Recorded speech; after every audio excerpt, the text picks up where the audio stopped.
Hi hello ಎಲ್ರಿಗೂ welcome to my channel. ನಾನಿವತ್ತು ಕಡಲೆಕಾಯಿ ಉಸ್ಲಿ ಹೇಗೆ ಮಾಡೋದು ಅಂತ ತೋರಿಸ್ತಾ ಇದ್ದೀನಿ. ನಾನು ಇದನ್ನು ಒಂದ್ಸಲ ಚಿಕ್ಕಪೇಟೆಯಲ್ಲಿ ತಿಂದಿದ್ದೆ, ಸೊ ಹಾಗಾಗಿ ನನಗಿವತ್ತು ಮತ್ತೆ ಟ್ರೈ ಮಾಡೋಣ ಅಂತ ಅನಿಸ್ತು. ಹಾಗಾಗಿ ನೋಡಬಹುದು ಬೇಯಿಸಿರುವಂಥ ಕಡಲೆಕಾಯಿನ ಸಿಪ್ಪೆ ಸುಲಿದು ನಾನು ಇಟ್ಕೊಂಡಿದ್ದೀನಿ ಈಗ.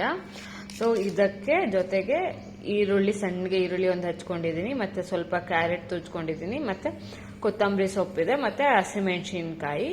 ಇಲ್ಲಿ ಮಸಾಲೆಗೆ ಬಂದರೆ ಆಲ್ರೆಡಿ ಕಡಲೆಕಾಯಿ ಬೇಯಿಸುವಾಗ ನಮ್ಮಮ್ಮ ಉಪ್ಪು ಹಾಕಿರೋದ್ರಿಂದ ನಾನು ಉಪ್ಪು ಸ್ವಲ್ಪ ಚಿಕ್ಕದಾಗಿ ತಗೊಂಡಿದ್ದೀನಿ. ಅಂದರೆ ಈರುಳ್ಳಿ ಕ್ಯಾರೆಟ್ ಎಷ್ಟು ಬೇಕೋ ಅಷ್ಟು ಮಾತ್ರ ಉಪ್ಪು, ಮತ್ತೆ ಖಾರದ ಪುಡಿ, ಹಸಿಮೆಣಸಿನ್ಕಾಯಿ ಇದೆ, ಸ್ವಲ್ಪ ಖಾರದ ಪುಡಿ ತಗೊಂಡಿದ್ದೀನಿ. ಮತ್ತೆ ಇದು chicken masala. Actually amchur powder ಹಾಕಬೇಕು, ಬಟ್ ನಮ್ಮನೇಲಿ ಆಮ್ಚೂರ್ ಪೌಡರ್ ಇಲ್ಲದೆ ಇರೋ ಕಾರಣ ನಾನು ಚಿಕನ್ ಮಸಾಲ ತಗೊಂಡಿದ್ದೀನಿ. ಜೊತೆಗೆ ಸ್ವಲ್ಪ ನಿಂಬೆ ರಸ ಹುಳಿಗೋಸ್ಕರ. ಸೊ ಈಗ ಏನು ಮಾಡಬೇಕು ಅಂದರೆ ಒಂದು ಬಾಣಲಿಗೆ ತಗೋತಾ ಇದ್ದೀನಿ. ಆ ಬಾಣಲಿಗೆಗೆ ನಾನು ಸುಲಿದಿಟ್ಕೊಂಡಿರುವಂತಹ ಹಸಿ ಕಡಲೆಕಾಳು, ಬೇಯಿಸಿರುವಂತಹ ಹಸಿ ಕಡಲೆಕಾಳು ಹಾಕೋತಾ ಇದ್ದೀನಿ. ಸೊ ಈಗ ಇದಕ್ಕೆ ಕಟ್ ಮಾಡಿಟ್ಟಿರುವಂತಹ ಈರುಳ್ಳಿ, ಕೊತ್ತಂಬರಿ ಸೊಪ್ಪು, ಮತ್ತು ಹಸಿಮೆಣಸಿನ್ಕಾಯಿ, ಕೊತ್ತಂಬರಿ ಸೊಪ್ಪು ಕೂಡ ಹಾಕೋತಾ ಇದ್ದೀನಿ ಎಲ್ಲಾನು. ಆಮೇಲೆ ಈಗ ಮಸಾಲಾಸ್ ಕೂಡ ಹಾಕೋತಾ ಇದ್ದೀನಿ. ಉಪ್ಪು, ಖಾರದ ಪುಡಿ, ಮತ್ತು ಚಿಕನ್ ಮಸಾಲ. ಚಿಕನ್ ಮಸಾಲ ಬದಲು ಆಮ್ಚೂರ್ ಪೌಡರ್ ಇದ್ರೆ ನೀವು ಆಮ್ಚೂರ್ ಪೌಡರು ಹಾಕ್ಕೋಬಹುದು.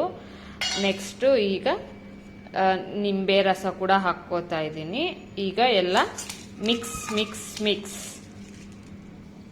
ಈ ರೀತಿಯಾಗಿ ಚೆನ್ನಾಗಿ ಮಿಕ್ಸ್ ಮಾಡ್ಕೋಬೇಕು. ಮಿಕ್ಸ್ ಮಾಡ್ಕೊಂಡಿದ ನಂತರ ಈಗ ಇದನ್ನ ಒಂದು ಬೌಲಿಗೆ ಹಾಕ್ಕೊಳ್ಳೋಣ. ಸೊ ಈಗ ಕಡಲೆಕಾಯಿ ಉಸ್ಲಿ ರೆಡಿಯಾಗಿದೆ. ಸೊ ಟೇಸ್ಟ್ ಮಾಡಿ ನೋಡೋಣ ಹೇಗಿದೆ ಅಂತ.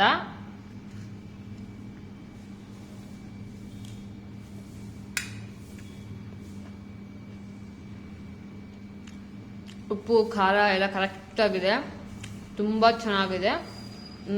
ಚಿಕ್ಕಪೇಟೆಯಲ್ಲಿ ಹೇಗೆ ತಿನ್ನೋ ಟೇಸ್ಟ್ ಇದು ಕೂಡ ಹಾಗೆ ಇದೆ, ತುಂಬಾ ಚೆನ್ನಾಗಿದೆ. Thank you guys, bye.